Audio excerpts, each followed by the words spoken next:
দেখবেন, ঠিক তার পাশাপাশি আজ কিন্তু গ্রুপ সি এবং গ্রুপ ডি শিক্ষা কর্মীরা তারা আজকে রাস্তায় নেমেছেন। তারা কিন্তু বারংবার তারা বলে এসেছিলেন যে দুর্নীতির দায়ে তারা কেন চাকরি হারাবেন। তার পাশাপাশি আপনারা জানেন যে সুপ্রিম কোর্টে যেমন নির্দেশ দেওয়া হয়েছে 31শে ডিসেম্বর পর্যন্ত শিক্ষক যারা যোগ্য শিক্ষক তারা স্কুলে যাওয়ার নির্দেশ থাকলেও কিন্তু গ্রুপ সি বা গ্রুপ ডি যে কর্মী অর্থাৎ যে শিক্ষা কর্মীরা তাদের কিন্তু স্কুলে যাওয়ার কোনো নির্দেশ দেয়নি সুপ্রিম কোর্টের তরফ থেকে। তারপরে দেখা গিয়েছে যে মুখ্যমন্ত্রী মমতা বন্দ্যোপাধ্যায় গ্রুপ ডি এবং গ্রুপ সির কর্মীদের জন্য ভাতার ব্যবস্থা করা হয়েছে, ভাতার ঘোষণা করেছেন, অর্থাৎ গ্রুপ সির জন্য 25,000 এবং গ্রুপ ডি কর্মীদের জন্য 20,000 টাকা। ইতিমধ্যে দেখাবো, ইতিমধ্যে যে মিছিলের যে ছবিটি তা কিন্তু করুণাময়ী থেকে বিকাশ ভবন পর্যন্ত যাচ্ছে এবং এই যে মিছিল সেই মিছিলের কিন্তু পারমিশন দেওয়া হয়নি প্রশাসনের তরফ থেকে। তারপরও কিন্তু এই মিছিল ইতিমধ্যে শুরু হয়েছে এবং বিকাশ ভবন পর্যন্ত যাবেন এই সমস্ত গ্রুপ ডি এবং গ্রুপ সির কর্মীরা। তারা কিন্তু বলছেন যে তাদেরকে প্রশাসনের তরফ থেকে যদি আটকানো হয় তারা কিন্তু কোনো বাধা না মেনে তাদের যেখানে গন্তব্যস্থল অর্থাৎ বিকাশ ভবন সেখানে কিন্তু তারা যাবেন। আর ইতিমধ্যে দেখাবো সমস্ত গ্রুপ ডি এবং গ্রুপ সির যে কর্মীদের জন্য যে ভাতা ঘোষণা করা হয়েছিল তার প্রেক্ষিতে কিন্তু হাইকোর্টে মামলা দায়ের করা হয়েছে। অর্থাৎ যে সমস্ত কর্মীরা ওয়েটিং লিস্টে ছিলেন, যে সমস্ত কর্মীরা ওয়েটিং লিস্টে ছিলেন তারা কিন্তু এখনো চাকরি পাননি। আর এটা শোনা গিয়েছিল যে গ্রুপ ডি এবং গ্রুপ সির কর্মীদের মধ্যে সব থেকে বেশি দুর্নীতি হয়েছে। তারই প্রতিবাদে তারা মামলা দায়ের করেছিলেন যে আর সেই মামলার শুনানি কিন্তু আগামী 9 জুনে রয়েছে। তার আগে ভাতার শুনানির আগেই কিন্তু আজ রাস্তায় নেমেছে গ্রুপ ডি এবং গ্রুপ সি কর্মীরা। ইতিমধ্যে কয়েকজনের সঙ্গে কথা বলবো, তার পাশাপাশি দেখাবো যে করুণাময়ী থেকে এই যে মিছিলটা একেবারে শুরু হয়েছে, মিছিল একেবারে বিকাশ ভবনের সামনে পৌঁছানোর পর এটাই দেখার বিষয় যে সেখানে প্রশাসনের তরফ থেকে মানে বিধাননগর পুলিশের তরফ থেকে তাদেরকে বাধা দেওয়া হয় কিনা। তার পাশাপাশি আমরা জানি যে সেন্ট্রাল পার্কের যেখানে তাবু করে দেওয়া হয়েছে প্রশাসনের তরফ থেকে সেখানে কিন্তু যোগ্য শিক্ষক এবং শিক্ষিকার যে অধিকার মঞ্চ সেখানে কিন্তু সেই কর্মীরা যারা দীর্ঘদিন ধরে আন্দোলন অবস্থান করছেন তারা সেখানেই অবশ্যই রয়েছেন। আর আপনারা জানেন যে গত সোমবার থেকে যে স্কুল চালু হয়েছে সেখানে কিন্তু শিক্ষক এবং শিক্ষিকার যাওয়ার নির্দেশ থাকলেও গ্রুপ ডি এবং গ্রুপ সির কর্মীদের কিন্তু নির্দেশ নেই। সরাসরি কথা বলবো একজন কর্মীর সঙ্গে। আপনারা আন্দোলন করছেন, গত সোমবার থেকে স্কুল খুলে গিয়েছে কিন্তু আপনাদের যাওয়ার নির্দেশ নেই, কেমন লাগছে? মানে নিজেদের মধ্যে যে ক্ষোভ ফুটে উঠছে সেটা খুবই খারাপ লাগছে যে আমরা তো কোনো দোষ করিনি না, বিনা দোষে আমাদেরকে শাস্তি দেওয়া হচ্ছে। কি দোষে আমাদের যে বাদ দেওয়া হচ্ছে সেটা তো আমরাও নিজেরাও বুঝতে পারছি। সেই অর্থে খুবই খারাপ লাগছে, কারণ সবাই স্কুলে যাচ্ছে, শিক্ষকরাও সেই সময়টা পেয়েছে, আমাদের তো সেটাও সেই পর্যন্ত দেওয়া হয়নি। এবং আমাদের তো আর্থিক পরিস্থিতি আরোই খারাপ, কারণ গত 2 মাস ধরে আমাদের বেতনও নেই, বেতনও বন্ধ হয়ে রয়েছে, ভাতাও জানি না পাবো কিনা। মুখ্যমন্ত্রী ঘোষণা করা হলেও সব জমা তো নিয়েছে, কিন্তু এখনো পর্যন্ত তো মানে পাইনি। যতক্ষণ না পাচ্ছি ততক্ষণ নিশ্চিত ভাবে বলতে পারছি না যে পাচ্ছি। এবার অনেকে অনেক সমস্যার মধ্যে রয়েছে, অনেকের ব্যাংকের লোন আছে, সংসার আছে, বাবা মা অসুস্থ, নিজেরা অসুস্থ। সুতরাং আমাদের পরিস্থিতি যে কি করুন সেটা একমাত্র আমরাই জানি। মানে 2 মাস ধরে বেতন নেই, অনেকের ঘরে তো মানে উনুনও জ্বলছে না। আপনারা ভাতার কথা বলছেন, তার পাশাপাশি এটাও শুনেছেন যে হাইকোর্টে আপনাদের ভাতা নিয়ে মামলা হয়েছে চ্যালেঞ্জ করে, যে আপনাদেরকে কেন ভাতা দেওয়া হবে, যারা ওয়েটিং লিস্টে রয়েছে তারা মামলা করেছে, কি বলবেন? দেখুন, এখানে তো মামলা তারা করতেই পারে, কিন্তু এখানে ওরা মেনলি মামলা যেটা করেছে যোগ্য অযোগ্য সবাইকে দেওয়া আছে, কিন্তু আমরা তো যোগ্য, আমরা আছি। এখন আমাদের ওরা ওদের কাজটা করেছে, আমরা আমাদের কাজটা করব। কিন্তু আমরা যেহেতু যোগ্য, আমাদের দাবি থাকবে যে যোগ্যদেরকেই দেওয়া হোক, শুধুমাত্র যোগ্যদেরকেই দেওয়া হোক। এবার বাকিটা গভর্নমেন্টের ব্যাপার। আজকে বিকাশ ভবন যাবেন, মানে প্রশাসনের তরফ থেকে আপনাদেরকে পারমিশন দেওয়া হয়নি, যদি আটকায় সেক্ষেত্রে কি? না, আমাদের আজকের বিক্ষোভ মিছিল সম্পূর্ণ শান্তিপূর্ণভাবে, আমরা কোন রকম আইন ভাঙবো না, আইন নিজের হাতে তুলে নেবো না, সম্পূর্ণভাবে শান্তিপূর্ণভাবে যেটুকু পদক্ষেপ নেওয়া সেটুকু পদক্ষেপ। ওখানে গিয়ে কি অবস্থান বিক্ষোভ করবেন নাকি? আমাদের ডেপুটেশন জমা দেবো, দিয়ে আধিকারিক বা অন্যান্য যারা আছে তাদের সঙ্গে কথা বলার চেষ্টা করবো, তাদের সঙ্গে কথা বলে যদি কোনো সুরাহা পাওয়া যায়। কি দাবি করবেন ডেপুটেশনে, কি লিখবেন? আমাদের দাবি তো একটাই, যে আমরা যেহেতু যোগ্য, আমাদের বিরুদ্ধে কোনো অ্যালিগেশন নেই, কোনো সিবিআই থেকে শুরু করে বাক কমিটি থেকে শুরু করে কারোর, আমাদের এই যতজন যোগ্য ক্যান্ডিডেট কারোর সিঙ্গেল পার্সনের বিরুদ্ধে কোনো অ্যালিগেশন আনতে পারে, তাহলে আমাদের শাস্তিটা দিল কেন? আমাদের যেভাবে হোক, অন্যের চুরির দায় দুর্নীতিতে আমরা কেন নেব? আমাদের যেভাবে হোক স্ববেতনে স্বপদে চাকরিতে পুনর্বহাল করতে হবে। সেটা আপনারা কিভাবে করবেন আপনাদের, আমরা গ্রুপ সি করব। গ্রুপ সেই কর্মীর সঙ্গে কথা বলে সরাসরি জানলাম যে ভাতার কথা ঘোষণা করা হলেও কিন্তু এখনো পর্যন্ত তারা ভাতা পাননি এবং জানেন যে 31শে ডিসেম্বর পর্যন্ত চাকরি যে বহাল থাকবে যোগ্য শিক্ষক বা শিক্ষিকার।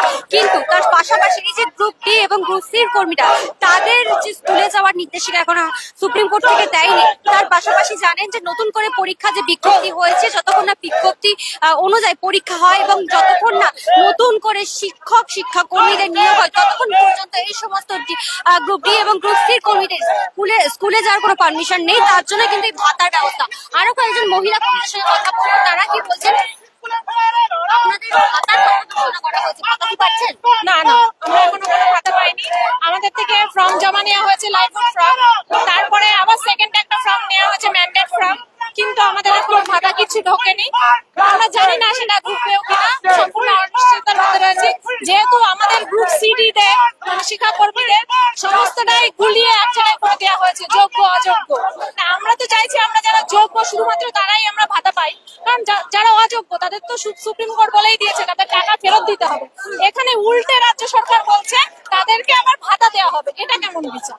এটা আমরা সেই জন্য আমরা অনিশ্চয়তার মধ্যে রয়েছি যে আমরা ভাতা পাবো না। কোর্টে এই বিষয়টি উঠেছিল যে সব থেকে বেশি দুর্নীতি কিন্তু আপনাদের এখানে মানে গ্রুপ সি এবং গ্রুপ ডির মধ্যে হচ্ছে। হ্যাঁ, সেটা হয়েছিল, কিন্তু যারা যদি দুর্নীতি হয়েও থাকে সব থেকে বেশি, কিন্তু যদি একজনও যোগ্য থাকে সে কি বিচার পাওয়ার সুপ্রিম কোর্ট থেকে তাকে কি শাস্তি দেওয়া উচিত সেটা বলুন।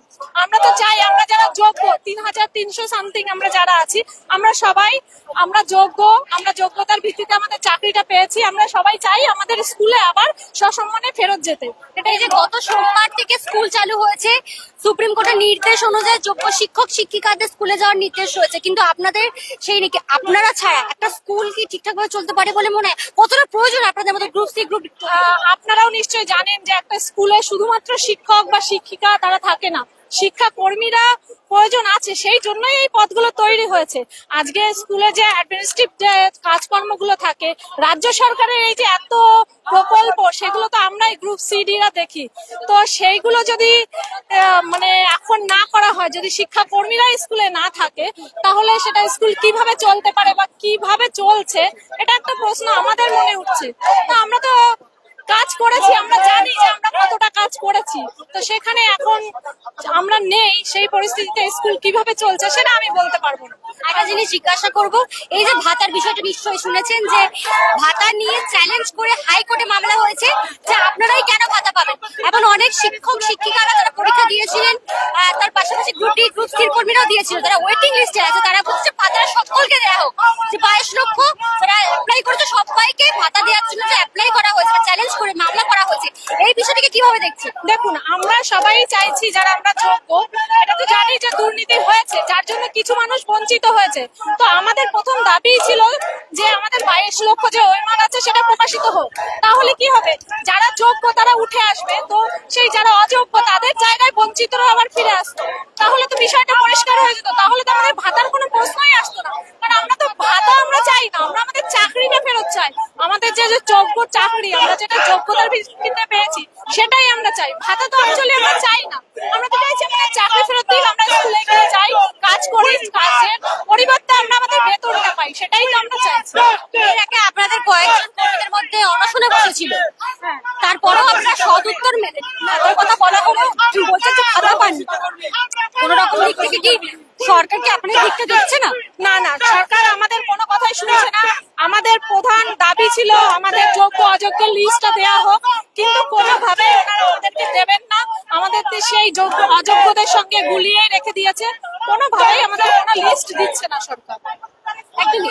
পাশাপাশি এটা জানিয়ে রাখি যে এই যে ভাতার বিষয়টি নিয়ে কিন্তু যে 22 লক্ষ পরীক্ষার্থীরা যারা পরীক্ষা দিয়েছিলেন, তারা কিন্তু যারা ওয়েটিং লিস্টে ছিলেন তারা বলছেন যে এত দুর্নীতি হয়েছে, তাহলে দুর্নীতির জেরে যে ভাতা দেওয়া হচ্ছে গ্রুপ ডি এবং গ্রুপ সির কর্মীদের, সেখানে দাঁড়িয়ে আমাদেরকে কেন দেওয়া হবে না, সেই চ্যালেঞ্জ করেই কিন্তু হাইকোর্টে মামলা করা হয়েছে। এই নিয়ে আইনজীবীরাও অনেকে মন্তব্য করেছেন যে হ্যাঁ, সেই যে চ্যালেঞ্জ সেই চ্যালেঞ্জের সমর্থন করেছেন।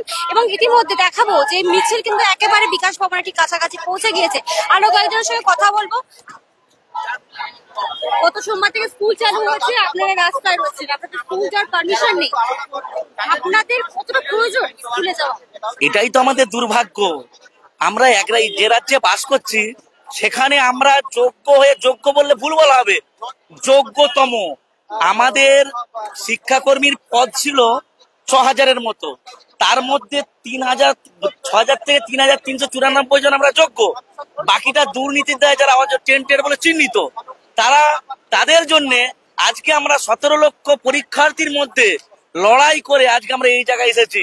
কিন্তু আমাদের বিচার ব্যবস্থা আর আমাদের এই রাজ্য সরকারের অপদার্থতার ফলে আজকে আমরা স্কুল থেকে বঞ্চিত হয়েছি। এটাই আমাদের দুর্ভাগ্য, এটাই আমাদের লজ্জা। মানে আমরা যে স্কুল যেতে পারছি না, এটা আমাদের কষ্ট লাগে। শুধু তা নয়, আজকে আমাদের 2 মাস বেতন বন্ধ হয়ে গেছে, ভাতা পাচ্ছি না। অথচ মুখ্যমন্ত্রী ঘোষণা করেছে সাধারণ মানুষ ভাববে হয়তো আমরা ভাতা পাচ্ছি, কিন্তু আমরা কোন রকম পর্যন্ত একটা পয়সা পর্যন্ত আমরা পাচ্ছি না। এটা আমরা কিভাবে আমাদের সংসার চালাবো? আমার একটা কন্যা আছে, পুত্র আছে, তাদেরকে নিয়ে 2 মাস আমাদের বেতন বন্ধ। সবচেয়ে ব্যাপার, আমরা যেভাবে সামাজিক ভাবে অপমানিত হচ্ছি। ভাতার জন্য আপনারা ডিটেলস জমা দিয়েছিলেন, সেখানে কথা বলেছেন? হ্যাঁ, সেখানে আমাদেরকে যা চেয়েছে আমরা তা দিয়েছি। কিন্তু আমাদের সবচেয়ে দুর্ভাগ্যের বিষয় কোনটা, যারা যোগ্যকে সরকার সব মিশিয়ে দিয়েছে, দিয়ে যারা র্যাঙ্ক জাম করে চাকরি পেয়েছে, যারা ব্ল্যাঙ্ক ওয়েমার দিয়ে চাকরি পেয়েছে, যারা প্যানেল এক্সপায়ারি করে চাকরি পেয়েছে, তাদেরকেও ভাতা দেওয়া হচ্ছে। কেন তাদেরকে ভাতা দেওয়া হবে? তাদেরকে ভাতা দেওয়া হবে কেন? কারণ তারা তো অযোগ্য। সুপ্রিম কোর্ট বলে দিয়েছে যারা টেন্টেড তাদেরকে টাকা ফেরত দিতে হবে 12% হারে, এবং তাদের চাকরি থেকে টার্মিনেট করতে হবে। কিন্তু এই সরকার টার্মিনেট না করে সুপ্রিম কোর্টের একটা নির্দেশকে পালন করছে, যে পরীক্ষার জন্য নোটিফিকেশন দিচ্ছেন, কিন্তু যারা অযোগ্য তাদেরকে টার্মিনেট না করে তারা এই পরীক্ষার জন্য প্রস্তুতি নিচ্ছে। একাধিক রকম জেলা স্কুল দেখেছে যেখানে শিক্ষকরা ঘন্টা বাজাচ্ছে, শিক্ষকরা আপনাদের প্রতি যে কাজগুলো আছে সেগুলো করছে। এই নিয়ে যে এক বিতর্ক তৈরি হয়েছে যে স্কুলে কি সত্যি আপনাদের প্রয়োজন পড়ে না?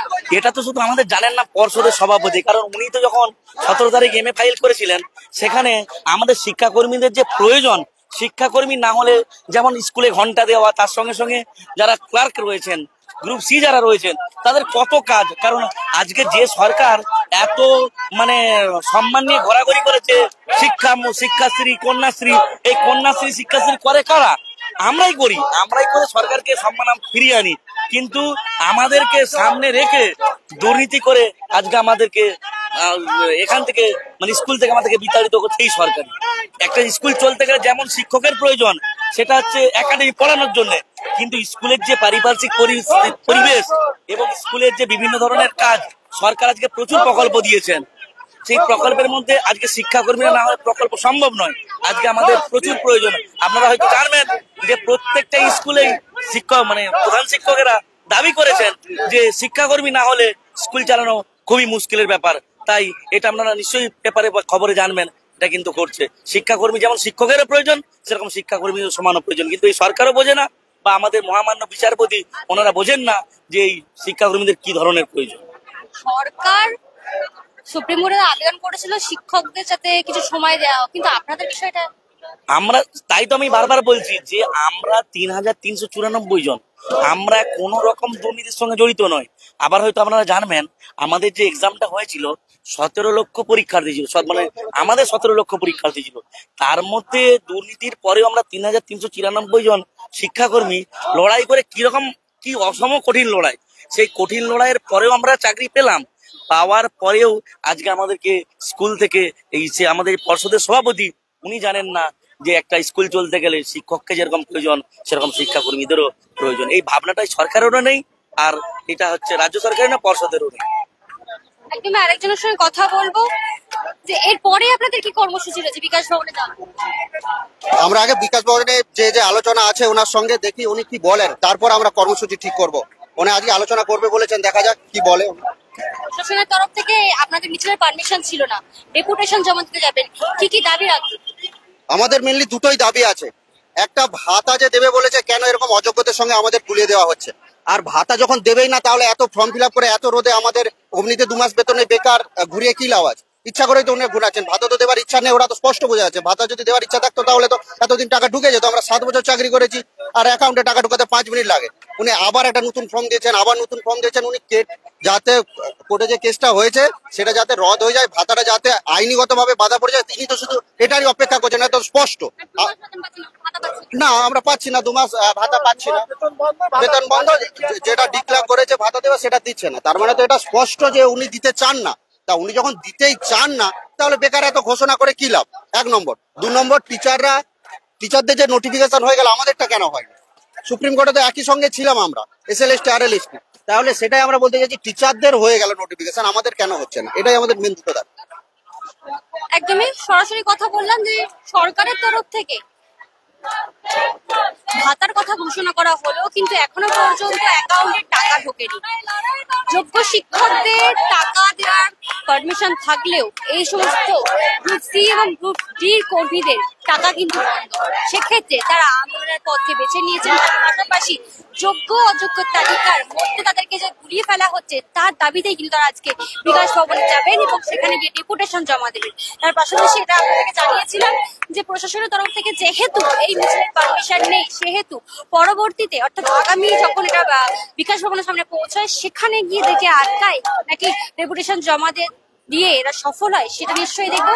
এবং এটাও দেখার বিষয় যে ভাতার যে কথাটি ঘোষণা করা হয়েছে সেই ভাতা কবে এদের অ্যাকাউন্টে ঢোকে সেদিকে নিশ্চয়ই আমাদের নজর থাকবে। আপনারা দেখতে থাকুন দ্য ওয়াল খবর। এখন ক্যামেরায় রণদীপের সঙ্গে প্রিয়াঙ্কা, দ্য ওয়াল, সল্টলেক।